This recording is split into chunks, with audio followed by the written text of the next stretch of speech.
तो last video हमने start किया था कंट्रोल फ्लो एंड लूप्स।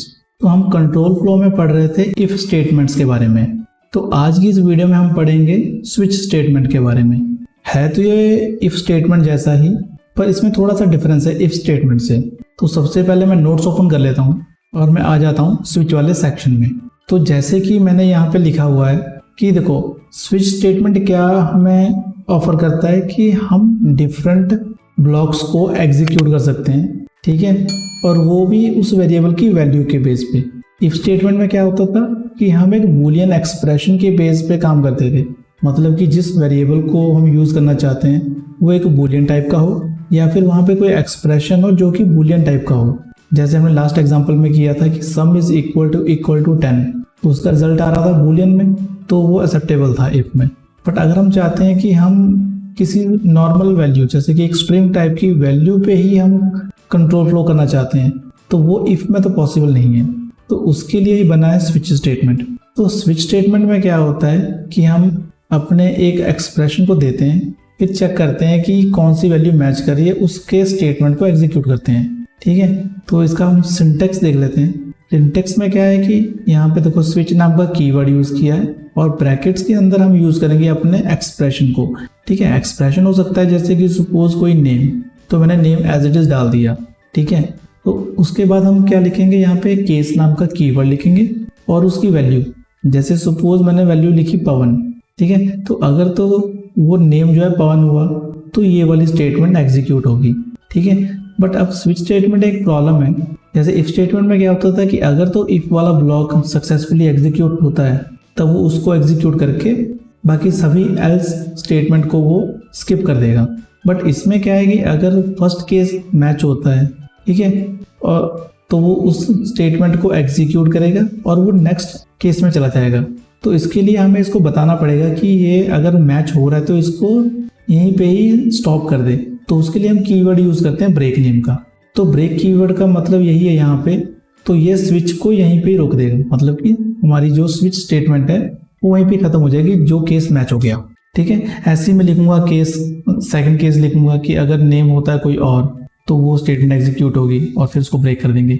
अगर हमारा कोई भी केस मैच नहीं हो रहा तो हम लास्ट में एक डिफॉल्ट नाम का कीवर्ड यूज कर सकते हैं, जो कि डिफॉल्ट केस होता है कि अगर हमारा कोई भी केस मैच नहीं हुआ तो एटलीस्ट ये वाला ब्लॉक तो एग्जीक्यूट हो, ताकि हम यूजर को ये बता सकें भाई कि कोई भी केस मैच नहीं हुआ, चेक करो कि क्यों नहीं मैच हुआ, ठीक है। तो मैं डिफॉल्ट में कोई भी आउटपुट प्रिंट कर सकता हूँ और मुझे यहाँ पे ब्रेक करने की जरूरत नहीं है, क्योंकि ये ऑलरेडी लास्ट केस है और इसके बाद तो उसने ब्रेक होना ही होना है, ठीक है। इसलिए यहाँ पे ब्रेक की जरूरत नहीं है कोई भी।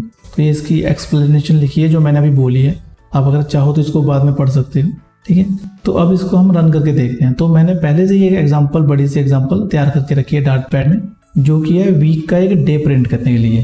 तो मैंने क्या किया, एक ऊपर वेरिएबल क्रिएट कर लिया है इंटीजर टाइप का, डे ऑफ वीक, और उसकी मैंने वैल्यू रख दी है 3, ठीक है। फिर मैंने चलाई है स्विच स्टेटमेंट उस डे ऑफ वीक नाम के वेरिएबल के ऊपर, ठीक है। जैसे मैंने अभी बताया था कि यहाँ पे कोई हमें अब बूलियन एक्सप्रेशन की या बूलियन वेरिएबल की जरूरत नहीं है, हम किसी भी टाइप का वेरिएबल यहाँ पे यूज कर सकते हैं, ठीक है। तो अब ये हमारा इंटीजर टाइप का है तो हमने इसको एज इट इज यूज कर लिया है। तो अब हमने केस बनाए हैं कुछ, तो जो कि इसकी डेटा टाइप इंट है तो इसके केस भी इंट में होंगे, ठीक है।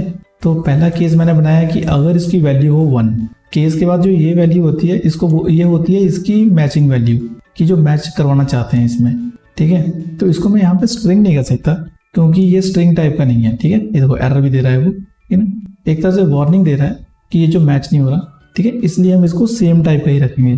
तो अगर ये इंटीजर टाइप का है तो ये इंटीजर होगा, अगर ये स्ट्रिंग टाइप का होता तो ये सारे केसेस स्ट्रिंग टाइप के होते, ठीक है।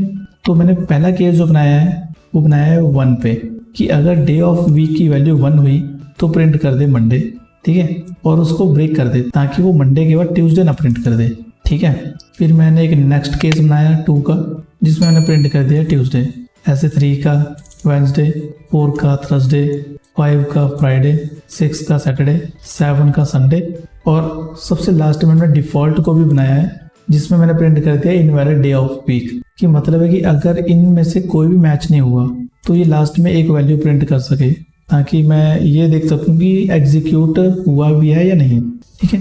तो मैं इसको रन करके देखता हूँ। अभी इसकी वैल्यू 3 है, तो इसकी जो आउटपुट आई है वो आई है वेंसडे, क्योंकि हमने यहाँ पे लगाया कि अगर केस 3 होगा तो प्रिंट करे वेंसडे। ठीक है, अब मैं प्रिंट करके देखता हूँ यहाँ पे 7, तो 7 की आउटपुट आई है संडे, क्योंकि हमारा 7 नंबर पे संडे है। ठीक है, अब मैं वो नंबर टाइप करता हूँ जो इस केस में है ही नहीं।